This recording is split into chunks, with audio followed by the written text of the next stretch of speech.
But मेरी बड़ी अच्छी एक होल्ड बनी और मैं कंपनी बहुत अच्छा कमांड किया।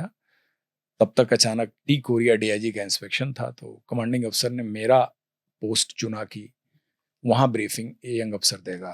तो T Korea was MP cadre officer, Madhya Pradesh cadre. वो आए और धड़ाधड़ वो खबर लगती रही, अब पहुँच रहे हैं, अब पहुँच रहे हैं। आया शाम को, तो मैंने वी पॉइंट ब्रीफिंग दिया पाकिस्तान के बारे में। पता नहीं वो ब्रीफिंग मैंने बहुत तैयार किया था किसी इंटेलिजेंस जेसीओ से मिलके, जो कि पाकिस्तान साइड की एक एक बारीक डिटेल हमको दिया। तो डीआईजी ने जब ब्रीफिंग सुना तो बोला कि इसको पाकिस्तान की इतनी डिटेल पता है। तो मुड़ा पीछे, सीओ को बोला, call this officer tomorrow in the headquarter, I want to award him. ठीक है, चले गए वो। अब अगले दिन चूंकि डीआईजी ने बुलाया था तो हमारे लिए जीप भेजी गई, क्योंकि उधर सम्मेलन होना है। वाटर टैंकर अरे मैं वाटर टैंकर मेरा हट गया उस दिन, पेट्रोल जीप थी खुली वाली। मैं गया, बोला तुम तैयार व्यार कर लो। फिर बगल के जो दो और सीओ थे, मनोहर सिंह राठौर, वो भी आर्मी के थे, केएस गिल, वो भी बोले यार तूने क्या ब्रीफिंग दी? मैं सर मुझे कुछ नहीं पता, पर्ची लिखा हूँ। तो बाद में मुझे अच्छा ही लगा कि उस पर्ची की वो लोग कॉपी लिए, कुछ कुछ किए, नोट किए। फिर मुझे उन्होंने पहला कमेंडेशन कार्ड सम्मेलन में दिया, जो मेरे पास आज भी है, कि excellent briefing at BOP Lonar की, यानी सिंध एरिया की इतनी जानकारी इसने ली। नौकरी ज्यादा हुई नहीं थी, बट ये मन में इच्छा थी कि आ रहा है तो मैं बेस्ट करूं, अपना बेस्ट करूं। yes. उसके बाद फिर हेडक्वार्टर, फिर एक दिन गलती से इन्होंने हेडक्वार्टर में बुला लिया मुझे। आईजी इंस्पेक्शन था, तो आईजी साहब अमिताभ गुप्ता साहब आए हुए थे, तो उनको शाम को ब्रिज पार्टनर चाहिए था, कोई ताश खेलने वाला। अब उस समय ब्रिज ताश वाले ज्यादा मिलते नहीं थे, तो इन्होंने मुझे बोला कि ये जानता है, तो मुझे बिठा लिया। तो उनका हेलीकॉप्टर 2 बजे उड़ा, राजस्थान फ्रंटियर के आईजी के पास हेलीकॉप्टर होता है। शाम को मेरी एसटीसी जोधपुर में पोस्टिंग आ गई। तो सीओ ने बोला कहाँ गलती से तुमको मैंने ब्रिज खेलने के लिए भेज दिया, तुम ताश। मैंने सर मैंने कुछ मैंने मेरे साथ ही रहेगा। मैंने बोला सर मैंने कुछ नहीं उनको बोला। और बोले नहीं, अब जो भी उनको मन में आया हो। तो मुझे जोधपुर पोस्टिंग आ गई। बोले को 10 दिन के अंदर रिलीव भी करना है। अब रिलीव करने एक वीआईपी सफारी सूटकेस कैंटीन से खरीदा था मैं, कुछ सामान उसमें डाला, कुछ गत्तों में डाला, बाड़मेर एक्सप्रेस में बैठा, मैं जोधपुर आया और जोधपुर आके ज्वाइन किया, मतलब ऑलमोस्ट 3.5 साल बाद। तो वो एक तो वो दौरान रहा उस पीरियड का, बट जब तक प्रमोशन आ गया, तो प्रमोशन में कंबोडिया का एक डेपुटेशन आया था। तो अचानक कुछ यंग ऑफिसर बुलाए जा रहे थे, तो हमको बोला गया कि भाई मिल नहीं रहा है कोई इतनी रिएक्शन टाइम में, जोधपुर मेल से दिल्ली जाओ। मैं दिल्ली आया तो बड़ा एक तूफान सा काम हुआ। संडे का दिन डायरेक्टर जनरल टी अनंताचारी बैठा हुआ, और वो बड़े खड़ूस माने जाते थे, बड़े हार्ड लाइनर। वो इंटरव्यू ले रहे थे, मेरा नंबर आया तो बोले व्हाट इज योर नेम, नाम बताया, कहाँ हो, मैंने कहा सर राजस्थान। किस ईयर में पास आउट हुए? इस ईयर में। बोले आर यू राजस्थानी? मैंने कहा नहीं सर मैं राजस्थान से नहीं हूँ। बोले गुरदत्त लाल, पोस्ट हिम टू कश्मीर। मैं बाहर आया, मैंने कहा क्या बवाल हो गया, मैं चौबे जी जले छब्बे बनने दुबे जी बन के वापस आ गए। फिर मैं बाहर आया तो दर्शन लाल एडी कम्युनिकेशन थे, बोले यार ये तो बड़ा गड़बड़ हो गया। कहाँ कंबोडिया का सोच के आए हो आप? कंबोडिया से कहाँ अच्छा खासा जोधपुर में। तो मैं सोचा क्या करूं मैं। तो मेरा बैचमेट था एयरविंग में, एसएस गिल, हेलीकॉप्टर वो तो बीएसएफ का एवरो जहाज जोधपुर अगले दिन सवेरे जा रहा था। कह रहा था तुम परेशान मत हो, रात को मेरे साथ रहो, सवेरे उस जहाज में तुमको भेज देंगे। तो तब उससे पहले मैं जहाज में कोई बैठा नहीं था। तो अगले दिन मॉर्निंग में मैं जहाज में अकेला बैठा, क्रू था, और मैं पूरे जहाज में अकेला बैठा हुआ। जोधपुर लैंड किया तो मैं सोचा ड्राइवर बता देगा कि पोस्टिंग आ गई। ड्राइवर जो लेने आया था वो कुछ बोला नहीं।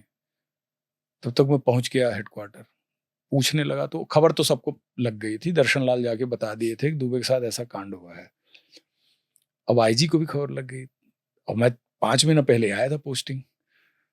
आईजी बोलते कम थे, लेकिन वो मतलब उनको पता लग गया, मैं प्रॉपर्टी ऑफिसर था मैं उसमें। तब तक डीजी का वहां विजिट हुआ, वो सर क्रीक का कोई शिप हैंडओवर होना था। तो मेरे आईजी ने मजाक में बोला कि तुम सामने मत देखना, नहीं तो तू पहचान लेगा, अभी ऑर्डर निकला नहीं है। मैं सर मैं छुपाव में रहूंगा, बाकी आप देख लेना।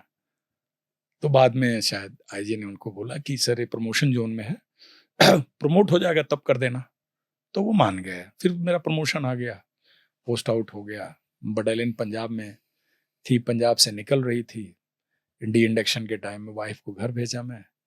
हमने कहा आप कहाँ दिल्ली में रहेंगे, कोई तो जगह थी नहीं।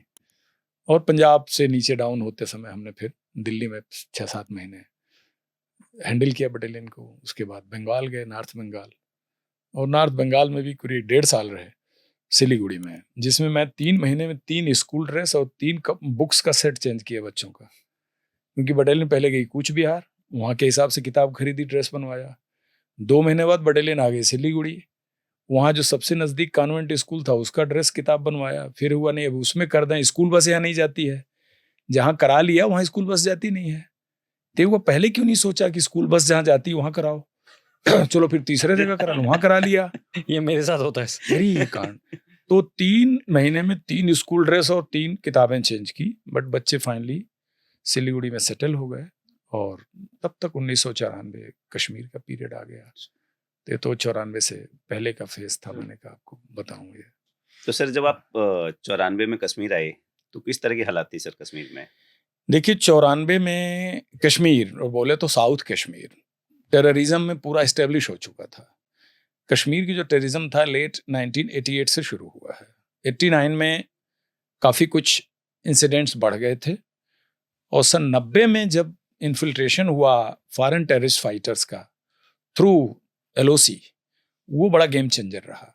और उसका बैकग्राउंड रहा कि जितने मुजाहिद थे पाकिस्तान स्पॉन्सर्ड अफगानिस्तान टेरिटरी में जो रशियन फोर्सेस के खिलाफ लड़ रहे थे, तो रशियन फोर्सेस के विड्रॉल के बाद वो जॉबलेस हो गए, मास्टर रोल उनका खाली हो गया। तो ISI ने दूसरा ग्राउंड ऑलरेडी तैयार किया था। एक सबसे इंपॉर्टेंट बात यह है कि उन दिनों इन चैलेंजेस को डील करने के लिए कोई फुल फ्लेज टेम्पलेट किसी के पास नहीं था। कोई भी तैयार नहीं था कि ये प्रॉब्लम हो रही थी, इसको डील कैसे किया जाए। तो everything was on the job training, learning by doing and doing by learning. जो चैलेंजेस आए वो पहली बार आए, उन चैलेंजेस को डील करने के लिए आप तरीकात भी निकाल रहे हो, उन्हें डील भी कर रहे हो, सीख भी रहे हो, काउंटर भी कर रहे हो। यानी कोई आपको उसका कोई सिस्टम नहीं बना हुआ है। तो 94 में साउथ कश्मीर, अनंतनाग, पुलवामा, जैसे कि कहा जाता है कि टेररिज्म की जो जेनेसिस है वो अनंतनाग से शुरू हुई है, जिसको कभी इस्लामाबाद बोला जाता था, आज भी वहाँ के लोकल लैंग्वेज में ही बोला जाता है।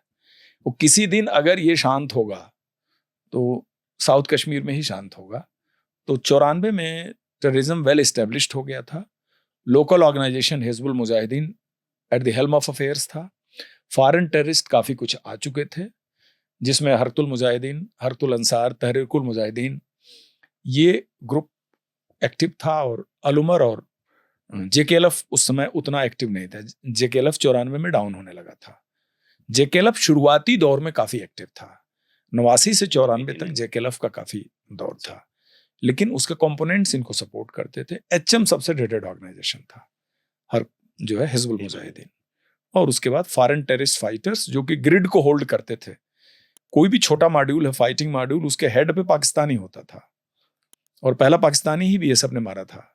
जो फर्स्ट पाकिस्तानी सूबेदार था, जो कि नौगांव एरिया में जो कम्युनिकेशन सेटअप स्टैब्लिश कर रखा था, वो पाकिस्तान की तरफ से भेजा गया था। He was killed in encounter by Vikas Chandra शुरुआती दिनों में।